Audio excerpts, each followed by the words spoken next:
Good afternoon, everyone. On behalf of Xavier University of Louisiana's Center for Minority Health and Health Disparities Research and Education, it is my honor to welcome you to today's webinar, HIV PrEP Talk, Navigating Policy, Progress, and Perspectives. I am George Nawaz. I'm a clinical associate professor at Xavier University of Louisiana's College of Pharmacy. We are excited to continue our webinar series collaboration with our partners at the Satcher Health Leadership Institute at Morehouse School of Medicine, creating a space where we can exchange ideas, develop innovative solutions, and reflect on the crucial role of policy, community leadership, and healthcare providers in shaping the future of HIV prevention.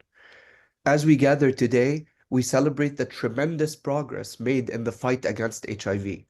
Yet, we must also recognize that marginalized communities continue to bear a disproportionate burden.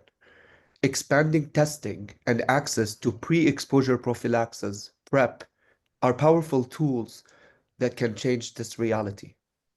In Louisiana, we recently made a bold leap forward with the passage of Act 711, a landmark law that empowers pharmacists to independently initiate and dispense HIV prevention therapies, including PrEP and post-exposure prophylaxis, PEP.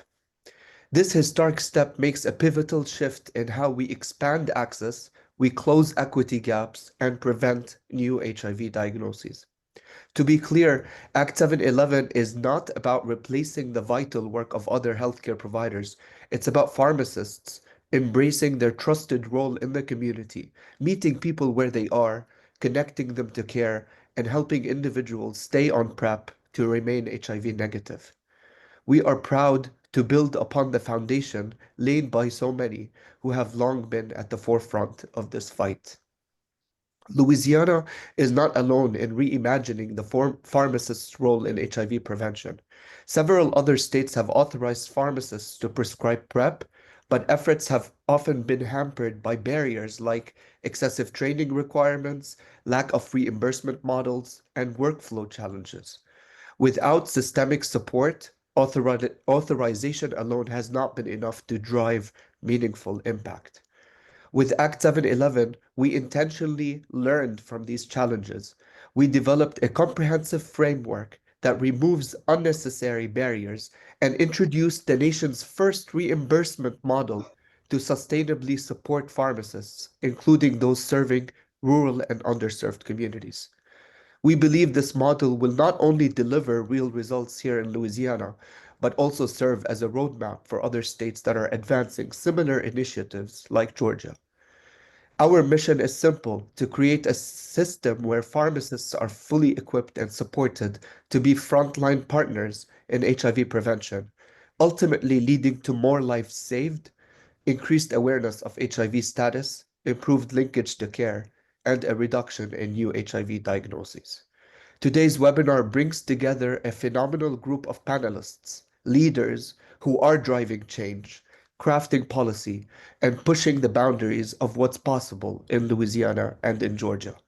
Without further ado, it is my pleasure to introduce our moderator for today's discussion, Dr. Bryant, who will introduce our panelists and guide us through this important conversation. Take it away, Dr. Bryant. Thank you, Dr. Nuwas, as always. We thank you for your vigilance. We thank you for your tenacity in this work, and we are just proud to be associated with Xavier University, along with the Satcher Health Leadership Institute, in putting this on. Before I get started and before we actually get into a few slides, I just want to do just a cursory overview of PrEP itself. But let's look at why we're doing this. When we look at the stats in terms of HIV nationally, in the US, 1.1 million people that are age 13 or over are living with HIV, with less than half of them that are in care. Georgia, on the other hand, has one of the highest HIV rates in the country and larger than the national average. Population most affected is African American men, and particularly African American men who have sex with other men. In Georgia, in 2022, 60,902 people were living with HIV. Of that, 2,575 were newly diagnosed. So this is why we're doing what we're doing, and this is why it is so important that we continue to do this work, but particularly important in terms of prevention. And so when we look at PrEP, for example, just contextualizing this, PrEP has been a game changer in terms of HIV/AIDS prevention. One of the things that's most salient about PrEP is that it is highly, highly effective. I think I'll say that again. PrEP is highly, highly effective. In fact, it's 99% effective. In terms of people who inject drugs and are on PrEP, we're looking at least cutting the risk by 74%. So it's important that we talk about PrEP. It's important that we increase the awareness and the insight for our community in terms of the importance of PrEP. Next slide, please.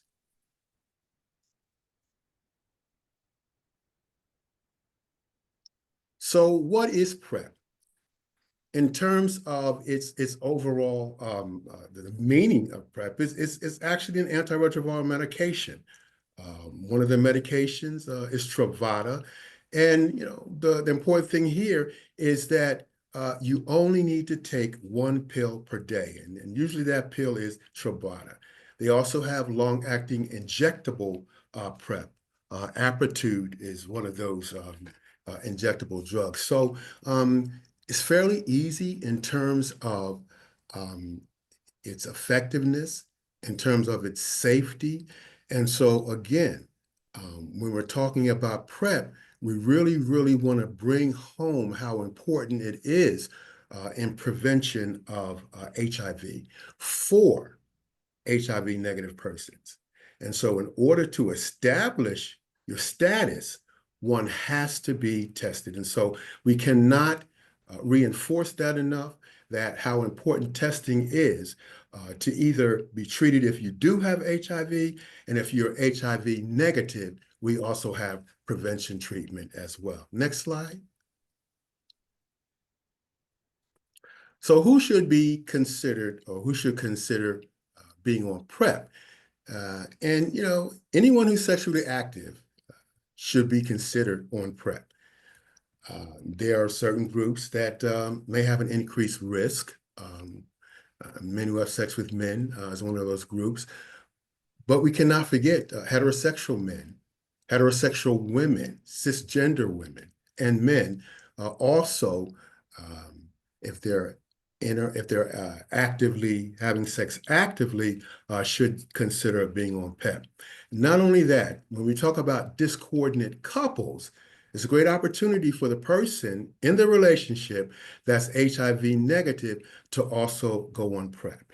And lastly, people who inject drugs are another population that would really benefit. So again, the efficacy is about 74% where we're talking about injection drugs, but nevertheless, it's still a great resource in terms of prevention. Next slide. So let's just look at its safety. Overall, PrEP is very, very safe. And taken as prescribed, and that's very, very important that in terms of adherence, is very, very important that persons who are prescribed PrEP take PrEP as they are guided by their doctors.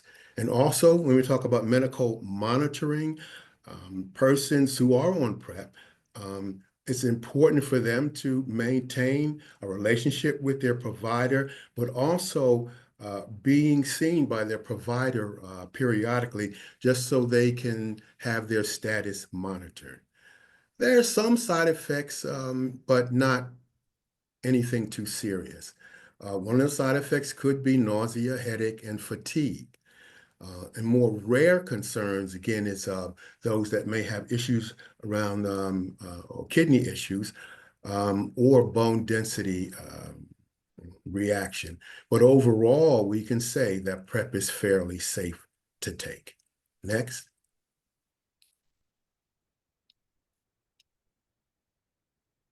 So just in this last slide, we want to talk about just being sure that, PrEP is not just in and of itself singularly, but it's part of a comprehensive HIV prevention, including condoms and continue use with condoms because particularly here in Georgia and the South, STDs are rampant. And so in addition to seeing your provider, in addition to particularly to those that are older, you want to be sure that any other co-occurring conditions are also being addressed while you're on PrEP. Next slide. And so these are the questions for the breakout groups. And I think each one of our facilitators, Dr. Burgess, Leisha, McKinley-Beach, and Kayla, Quimbley-Beach, are also should have their questions. And so the next slide. We want to be sure that after the webinar that you have an opportunity to navigate our survey. And you actually can do this now. Just take your phone and go ahead and use your camera to access the questions, the post webinar questions, because we really, really want your feedback in terms of how we can make this better. And so that's it for the overview. And so what we'd like to do now is to introduce our panel. And first, I'd like to introduce Dr. Burgess, who has this long-standing career in HIV/AIDS prevention at a community-based organization in 1996, and he joined the Louisiana Department of Health in 2004, where he's worked in a variety of roles before becoming the director of the STI HIV hepatitis program in 2019. Dr. Samuel is also an adjunct professor at Xavier University Department of Public Health Sciences, where he teaches graduate courses on health equity and is a member of the board of directors of the National Alliance and State Territories. And secondly, we have Leisha McKinley-Beach. And Leisha is the author, thought leader, inspirational strategist, trainer, and community organizer. Ms. Beach is the founder of and CEO of the Black Public Health Academy. She also serves as a consultant who provides training on Black health issues, including HIV, medical mistrust, racism in public health, cultural humility, and community engagement. And lastly, Kayla Quimbley-Young is an HIV policy manager at Georgia Equality, where she leads statewide efforts to advance equitable access to HIV prevention and care. Her work currently focuses on expanding pharmacist-prescribed PrEP, pushing for medical expansion, and advocating for the modernization of HIV criminalization/discriminatory laws. And so those are our esteemed panelists. And I think earlier I might have missed Kimberly's last name as being Beach instead of Young, so I apologize for that. Okay, we're cousins. Right, It's we're okay. cousins in real life. Okay. So I'd like to go ahead and get started, and we will have our time monitored. Each one of you will have about 8 minutes to actually address each one of the questions, but I'd like to start with Dr. Burgess and just the wonderful work that you were doing, Dr. Burgess. Wanted to get a sense of, in New Orleans, basically, you all have passed legislation that allows pharmacists to prescribe PrEP. So I'd like to get a sense of what may have been some of the barriers that you experienced, and what are some of the strategies that really made it, let's say, made this a great success. And so if you could share some of that with us, that would be great. Absolutely. Thank you so much. Happy to be here. And what an impressive, among such an impressive panel of leaders. And it's an honor to be here. Next slide, please. So yes, last year, actually late last year, we did pass Louisiana's Act 711, which gives pharmacists authority to dispense and administer HIV PrEP and PEP. Dr. Nawaz, who conducted our introduction, spoke about this in general and was also very instrumental in getting this legislation passed. There were a number of compromises, I would say, and strategies to keep the work moving forward throughout the legislative process last year, and I'll be sure to point those out. But basically, the law allows for pharmacists to provide up to 30-day increments HIV PrEP and HIV PEP for individuals who are 17 years or older. And part of the legislation ended up having us create a rule set by which pharmacists have to follow in order to exercise this authority. And that was both the 30-day requirement and the rules establishment were sort of compromises that evolved in the course of getting the legislation approved through our state legislature. There were a lot of groups in support, and there were several powerful groups in opposition. So as you could imagine, networking and compromising was very important. Next slide, please. So there are, of course, documentation requirements. I'm not going to go into a lot about that. We can save that for the breakout session. Next slide, please. And there's also language in there that the idea is to refer people for long-term care to primary care or more traditional PrEP providers at the patient's as the patient is interested. However, pharmacists are allowed to continue seeing patients in the pharmacy setting if that's what the patient prefers or the patient does not have access to a primary care provider. The expert advisory panel, as I mentioned, was formed in order to address some of the concerns that were expressed by folks in opposition during the legislative process. And one of the pieces of the legislation that we're all very proud of was we included requirements that third-party payers, private insurance, and Medicaid have to reimburse pharmacists at a similar rate to other providers for providing this service. Next slide, please. So we created a very robust and diverse group, the advisory panel of people from different professions, including our 2 schools of pharmacy in Louisiana, Xavier University, and of course, Dr. George Nawaz, who did our introduction, was one of the members of this panel, as well as our Louisiana University at Monroe School of Pharmacy and Dr. Alexis Horace. Very robust board that created the rules by which pharmacists have to follow to enact this authority. Next slide, please.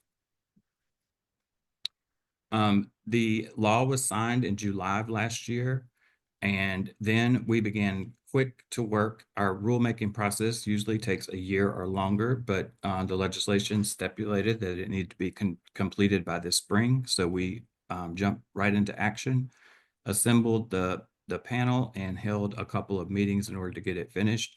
We certainly didn't start from scratch. There were previous states that have passed similar legislation. We pulled from them heavily and created a draft for the panel to review and revise as necessary. Next slide, please. We wrapped that work up by October, and then we worked very closely with our state Medicaid office on some of the pieces and parts that are required to publish rules in Louisiana are a fiscal and economic impact statement. So we have to talk about how the new law and rules may impact finances for different departments, citizens, et cetera. So we got that completed in the fall, and those were all set and approved to be posted in the spring. Next slide, please. And so indeed, they were posted in February. We've just wrapped up the public comment period and responses have been posted. And the final rules will be available and pharmacists will be able to enact their new authority beginning on May 10th. So just in a couple of weeks, about 2 weeks. Next slide. There are, of course, training requirements, but as Dr. Nawaz stated, our intention and our agreement from the onset as a panel was to not create unnecessary barriers and to, make training as relevant and efficient as possible in terms of what the rules said about that requirement. And we have worked with some national partners to make sure we have training resources in place in order for pharmacists to complete that component quickly. Next slide. And that's it for me. I'll be happy to take questions in the breakout. Thank you so much, Dr. Bryant.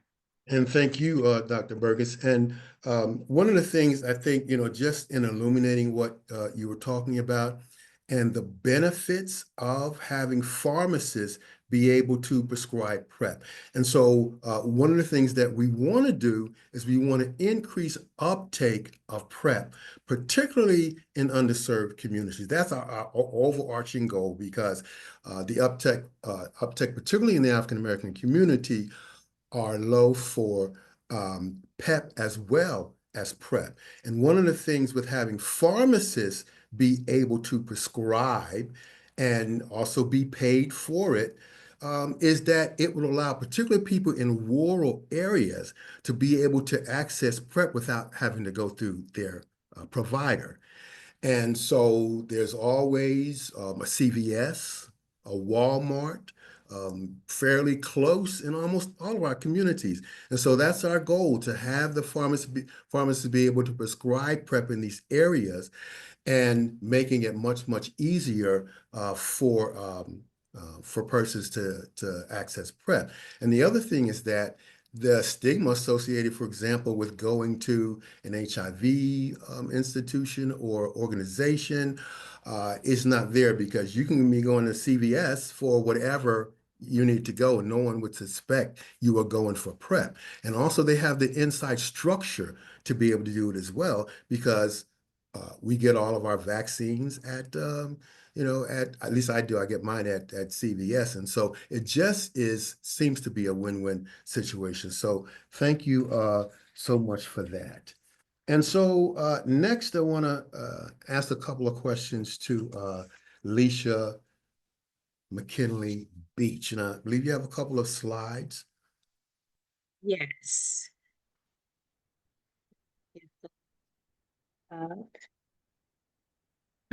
We can pull those slides up. And so, Leisha, given the potential for funding cuts for HIV PrEP programs, what could we have done differently to prepare for this possibility? That's one part of the question. Secondly, can you share with us the current political landscape as it relates to HIV/AIDS and PrEP programs? Yeah, so first off, Dr. Bryant, thank you so much for having me as a part of this panel. I was super excited to see Sam's presentation that includes so much of community as a part of this process. And I want us to center that as we go into breakouts and have more intimate conversations. But before I get started, I I've done something new this year. I try to dedicate each presentation to somebody that I feel is making a difference in our community, especially as it relates to HIV prevention. And so I'm dedicating this talk today to Mr. Michael Chansley. If there is one person who could make a difference to ensure that everyone has access to PrEP, and that they can get it at little or no cost. This young man is doing some extraordinary work to make it happen. And so if you know him, use an emoji right now. And if you know him and agree with me, use a heart, use something that says to him, if he is on with us, thank you for your service. Okay, well, now that I got the church announcements out the way, I want to talk a little bit just about what I have seen in Georgia, and that there is a possibility, right, of us reimagining how we do this work. So I want to talk about House Bill 290. If anybody is aware of this, this is from 2019. Use an emoji or put something in the chat to let me know that you were aware when this happened. I am a community person that wasn't aware until after this had happened. So House Bill 290 was enacted in April of 2019, and it required the Department of Health to implement a 3-year, not 1, 2, but 3-year pilot project for PrEP. So what amazing news, right? That we can see in our Georgia state budget funding for a 3-year PrEP pilot program. The districts that were in that pilot was District 1-1, which is Rome, and then District 2, which is Gainesville. As a part of the pilot, Georgia DPH used the following eligibility criteria. They looked at the 2015 CDC report that identified these counties as vulnerable to both HIV and Hep C outbreaks due to high rates of people who inject drugs. And this also meant a higher rate of opioid use. And so, although I understand it, to get funding for PrEP and a PrEP pilot for the state of Georgia, knowing where disease burden is, knowing what the epidemic looks like for the Peach State, just wonder if this was the best use of resources. The other criteria was looking at locations where there weren't any PrEP clinics in the state. So the goals of the project really focus on what we see overall for PrEP, right? We want to increase access and uptake, raise the awareness, make sure that folks are educated, and then also look at that integrated service model. The outcomes from the PrEP pilot in 3 years in District 1, one person was prescribed PrEP, but a PrEP clinic was established at the local health department. And then in District 2, 14 people were prescribed PrEP, and 2 PrEP clinics were established at Forsyth and Towns County Health Departments. Since that time, there's no longer a pilot. There actually is a line item in the governor's budget for PrEP. and it's $1.1 million, and it goes to these four health districts: Athens, Waycross, Gainesville, and Clayton. And so I'm gonna pause for 15 seconds right here and ask folks who may be from any of these health districts if you are aware that there's specific funding in your health district or county for PrEP. Were you a part of that process? And if so, fantastic. And if not, let's talk about what needs to happen. Okay. And I'm not going to spend a lot of time on Senate Bill 195 because our next distinguished panelist is going to be talking about that. But for those of us in Georgia, I do hope that we were taking notes and kind of reimagining how SB 195 could be presented based on what we've heard from our dear friend and colleague Sam Burgess.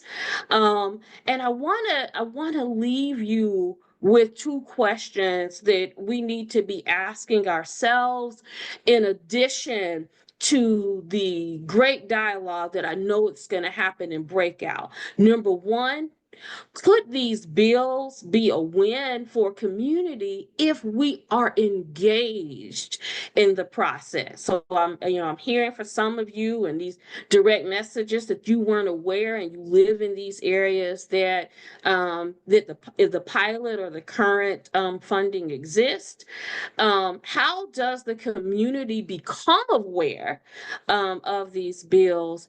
And do we celebrate ceremonial wins? And what I mean by that is, are we celebrating the fact that it got passed, even if it's not having an impact in our community? So, Dr. Bryant, I'm going to stop there and turn it back over to you.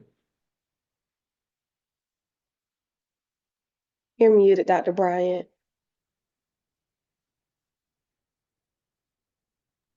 Okay, I was just saying that I had to catch my breath because both you and Dr. Burgess, that was just so illuminating. And one of the things we want to do in this webinar is we'll have 3 breakout groups that will answer specific questions, and they'll be facilitated by our partners. So it's important when we talk about community engagement, you are a part of that. You are a part of the community. So in this webinar, your feedback, your input, your ideas will become a part of the overall presentation. And what we'd like to do is galvanize information and document those informations from your input, and ultimately have something written, some kind of document, a one-pager that really will capture what you feel is the appropriate thing to do in terms of PrEP and how we can best address PrEP. So just know that your input, your ideas, and your feedback will be incorporated into this presentation and is very, very important. And again, thank you, Leisha. So now we want to go to Kayla. And the question that I'd like to ask you, and this is really sort of piggybacking off of Leisha, what are some of the proposed federal funding cuts to HIV/AIDS program that we're hearing about? So good afternoon, everybody. Again, Dr. Lauren. Hold on. I'm not finished just yet. Hold on. Okay, sorry. So what are some of the cuts, and how can we address this? Firstly. Secondly, how can we better engage the community so that they are more aware of what's happening politically and programmatically? And the thing I think that really stood out when you and I had a conversation is what are contingency plans? What happens if, in fact, our funding gets cut for PrEP, for HIV? Do we have a plan B? So if you could help us with that, we definitely will appreciate that. Yes, so good, is it afternoon? Yes, good afternoon, everybody. My name is Kayla Quimbley-Young. I'm just gonna dig right into it.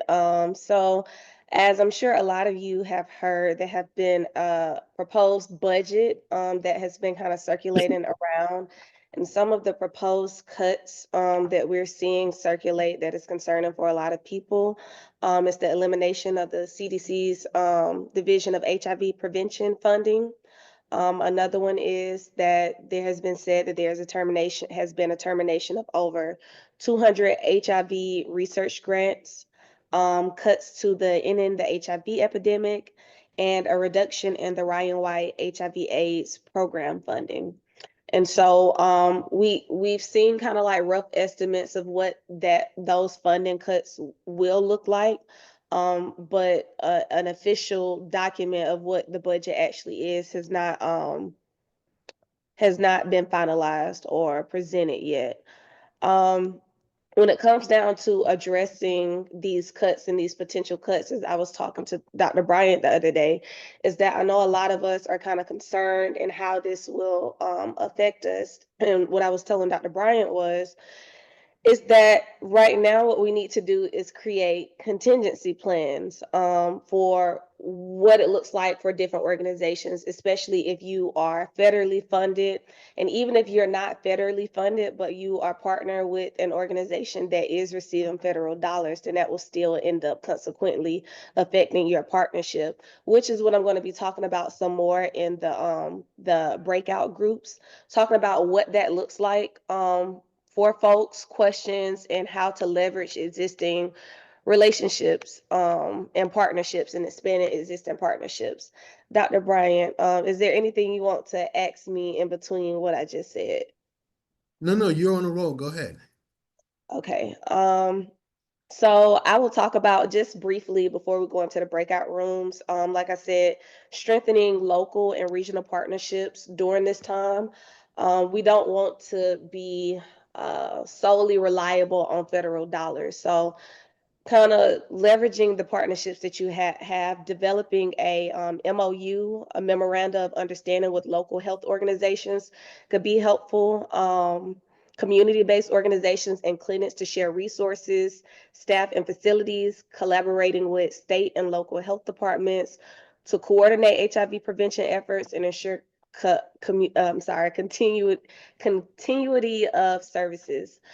This past year, we were very hopeful about SB 195, as Leisha was talking about, which is the PrEP bill that will allow pharmacists to be able to prescribe PrEP. And now these funding cuts coming in, we know that a lot of these federal funding cuts will also affect PrEP. And so now it's like trying to figure out how can we leverage local partnerships to still ensure that people are getting access to HIV prevention, like PrEP and condoms, because I've also seen, I mean, I don't know how accurate the Project 2025 thing is, but I did see some things about condoms not being provided as preventative care as well. So we definitely want to leverage those partnerships. We want to diversify our funding sources as well, seeking funding from private organizations or foundations and corporate sponsors to support PrEP programs, implement sliding scale fee structures for services to generate revenue while maintaining accessibility if that applies to you. And of course, advocate for policy change. So engaging in advocacy efforts to raise awareness about the importance of HIV prevention and funding, and also mobilizing community members and stakeholders to contact legislators and express support for sustained or increased funding for HIV prevention programs. And then also optimizing our service delivery. So utilizing telehealth platforms to provide PrEP consultations and follow-up appointments and reducing overhead costs, and train existing staff to perform multiple roles such as combining outreach and counseling services to maintain service levels with reduced funding. So those are some of the budget cuts that I briefly talked about. And then some ways we can kind of focus or try to curtail the effects or mitigate the effects of these budget cuts. Yeah, and I think a call to action would be conducting a funding impact assessment. So evaluating how the proposed federal cuts will affect your organization's HIV prevention services and identify critical areas that will need support. as well as engaging your stakeholders. Host meetings with your partners, your clients, and community members to discuss the implications of funding cuts and collaborate on solutions. And of course, develop a contingency plan. So creating a strategic plan outlining steps to sustain PrEP services in the face of the reduced federal funding, including alternative funding strategies and service delivery models. Anything else, Dr. Lawrence? I think that was very comprehensive, and thank you very much. And so, one of the things that you really brought home is how important community is and how important it is to make sure that the community is aware of exactly what resources are available.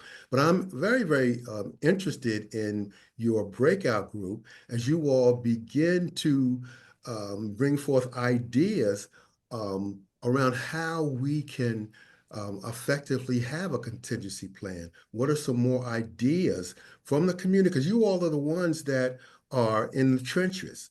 And so how can we better support our own programs without necessarily having to solely depend on federal funding at this point? Because we know how devastating it could be if PrEP was abruptly stopped, HIV antiretroviral therapy medications abruptly stopped, it would be catastrophic for us. So we've got to have a contingency plan in place. So thank you all for a very robust conversation. And now we want to take this to the next level. We'll have 3 breakout groups. And Evan, if you could just bring up the slide with the questions for each breakout group. And ultimately what we want you to do, we want you to germinate ideas, write them down, have a discussion over them, and then we'll come back after about 20 minutes and someone from the group, from your group, will actually present what your group discussed and what some of your feedback is. And so can we get that slide, Evan? Yes, give me a moment.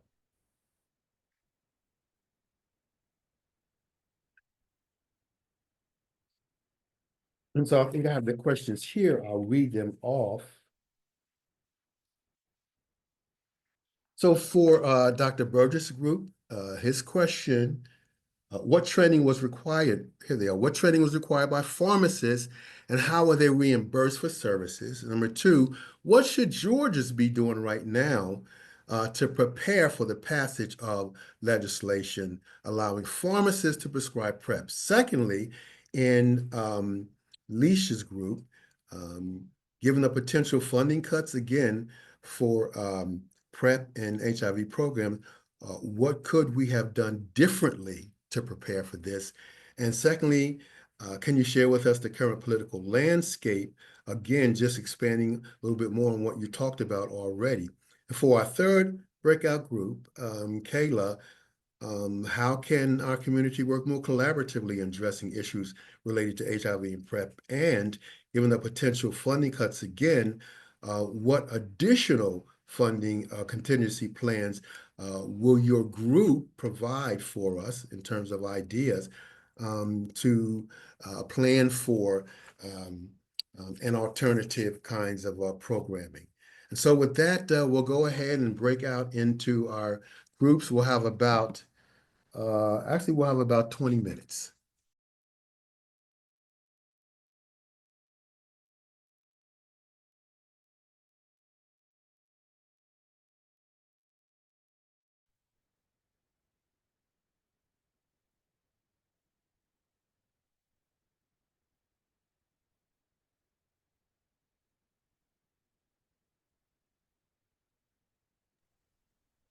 Okay, so everyone should be back by now. Is everyone back? Can you tell Evan? Yes, all breakout rooms should be closed. Okay, great. Well, I joined Leisha's workout group. We had a very, very robust discussion. So would someone from Leisha's group please come on down and share what you all discussed and what some of the recommendations were from your group?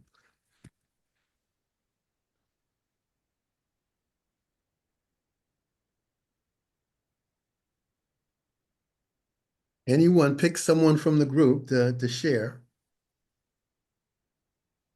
We had some talkers in our group, so I being one of them, okay. Hi, everyone. It's Nicole. I will do my best to sum up what we discussed, and then anyone else is free to chime in. We discussed recent legislation about PrEP being available in specific counties in Georgia. We also talked about meeting people where they are, and physicians having cultural as well as age group competency as it relates to having discussions with people who are older who may still be sexually active, and also the various ways that we can reach people, whether it's through music or different other means that we can reach people and talk to them about HIV. Thank I you. think you did a fantastic job, Nicole. Thank you. Yeah. And we'll get a Just one chance quick thing, Dr. Bryant, that we also talked about that we didn't talk about in the big group as we looked at Senate Bill 195, where we did not have reimbursement language, and it doesn't appear that there were community advisory groups. We have seen that it is possible through Sam Burgess and presentation today on Louisiana. And that's what this group was about community engagement and what that looks like. Thank you. And so moving right on along, since you mentioned Dr. Burgess, how about we have someone from Dr. Burgess' group share with us what you discussed and what any recommendations are.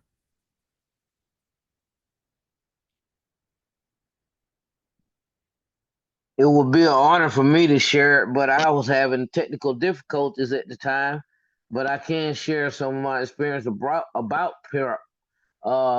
It helped people get a head start, not a head start on sex. It's trying to keep you from getting things that you can contact without having PrEP on your side. And I think it has helped a lot of people in this world today.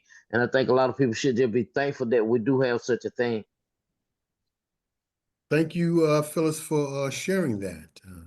No problem.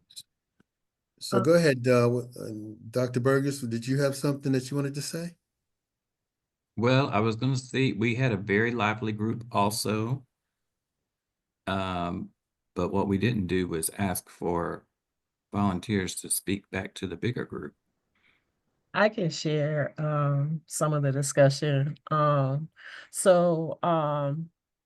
Kind of went along with the questions that were posed, as well as adding a little thing, tailoring it specifically to some of the things that we can try to avoid based off of Louisiana's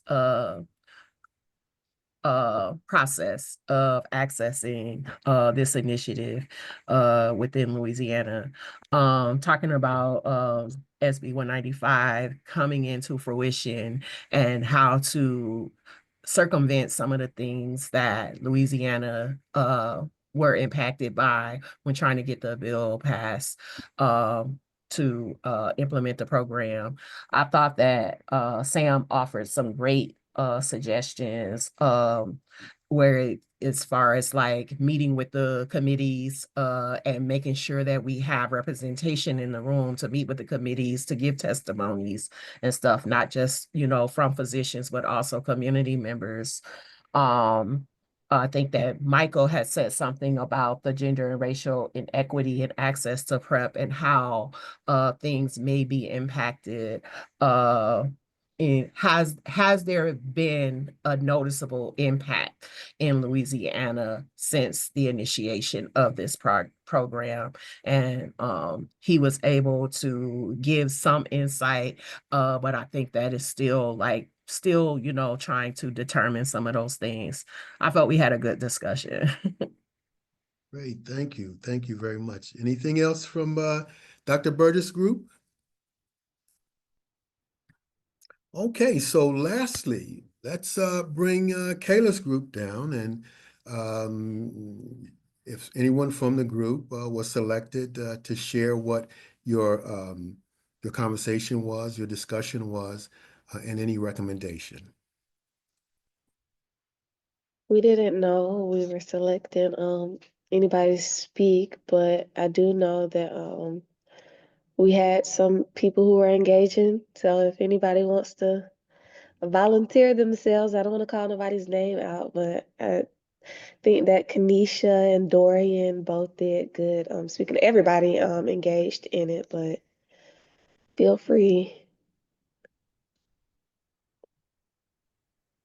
We're not shy around here. Come on. No, we are not. Good afternoon, everybody.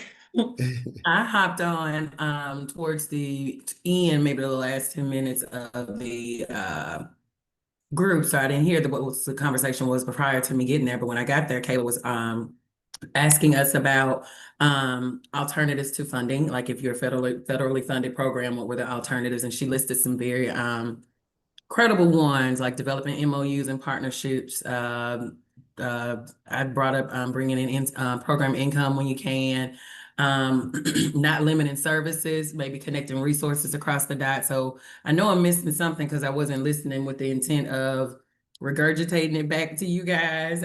So if anybody else from our group wants to contribute to what I just said or add on to what I just said, please do.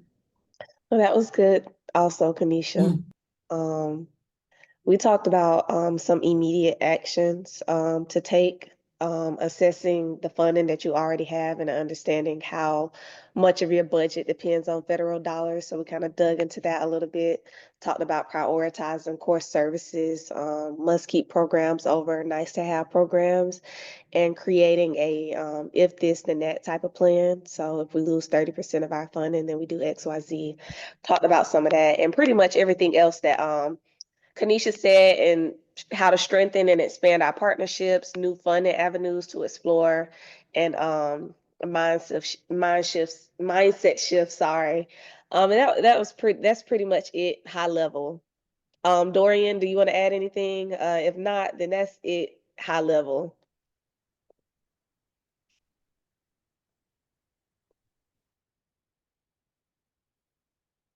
No, that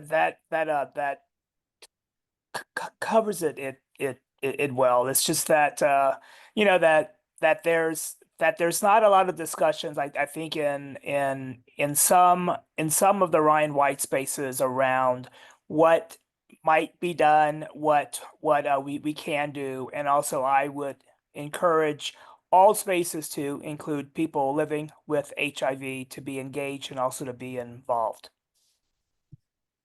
Thank you so much, Dorian.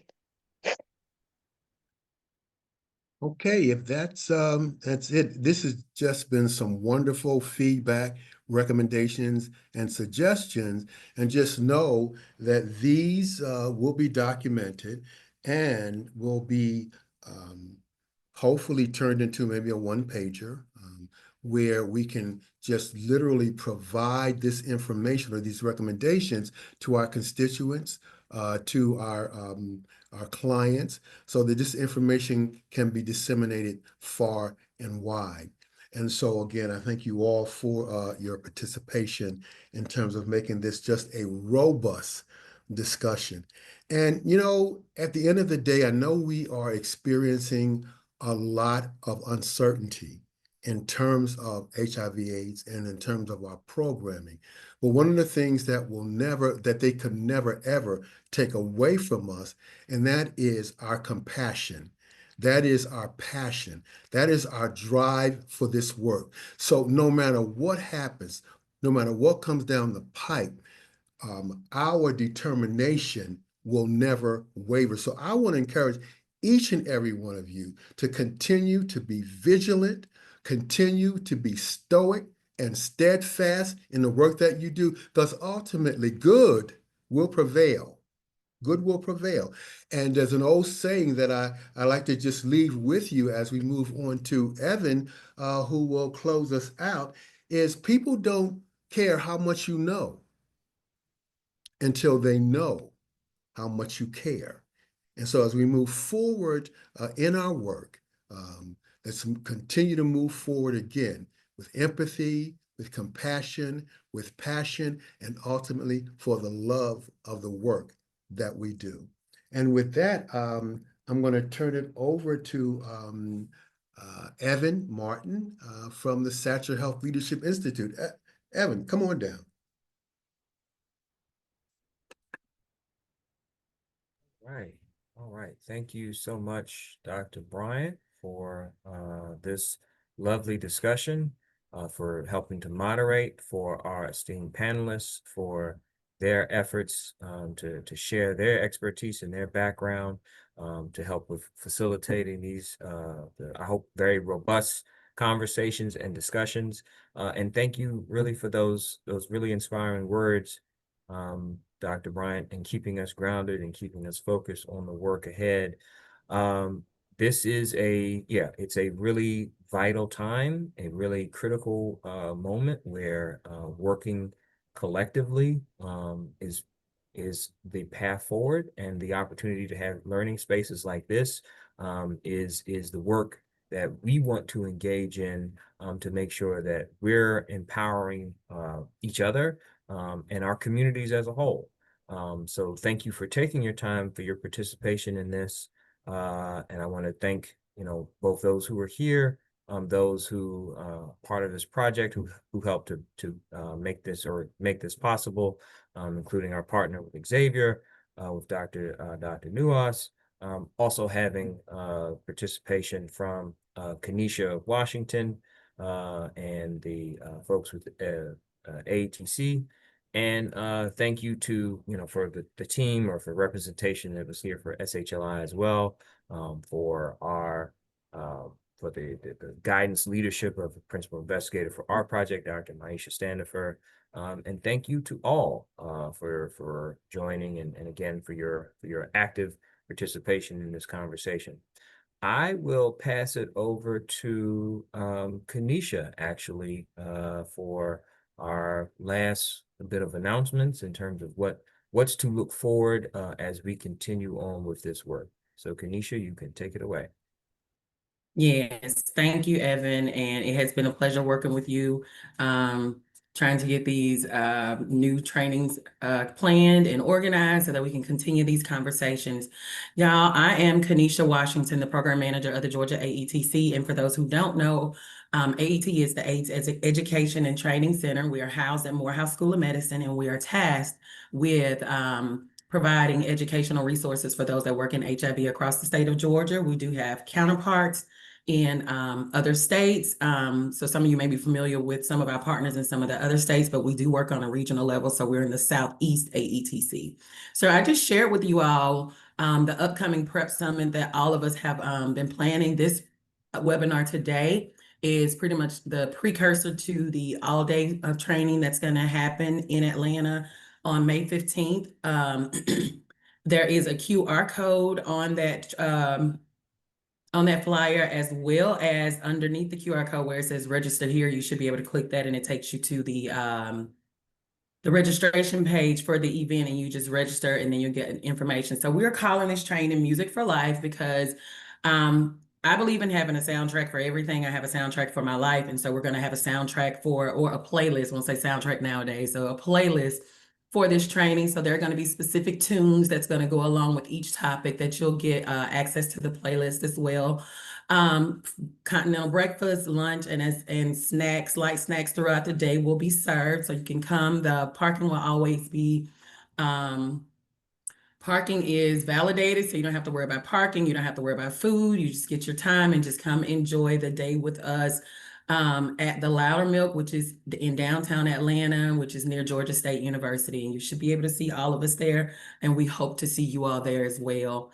I'm also going to drop my email and phone number in the chat in case you have questions about this event or any other event. Please feel free to call me. Again, we thank y'all for attending. Thank you to the committee that helped plan and are going to continue to help plan the event moving forward in May. And we look forward to seeing you all soon. Thank you, Kanisha. And we actually have a few minutes left for questions. So if there's anyone in the group that has any questions at all for the panelists and or myself or anyone in the group, please feel free to go ahead and do that now, because we want to make sure that all of your questions are answered. And I know some of you may have been in a different group, but you may have questions for one of the panelists that was in another group. So go ahead.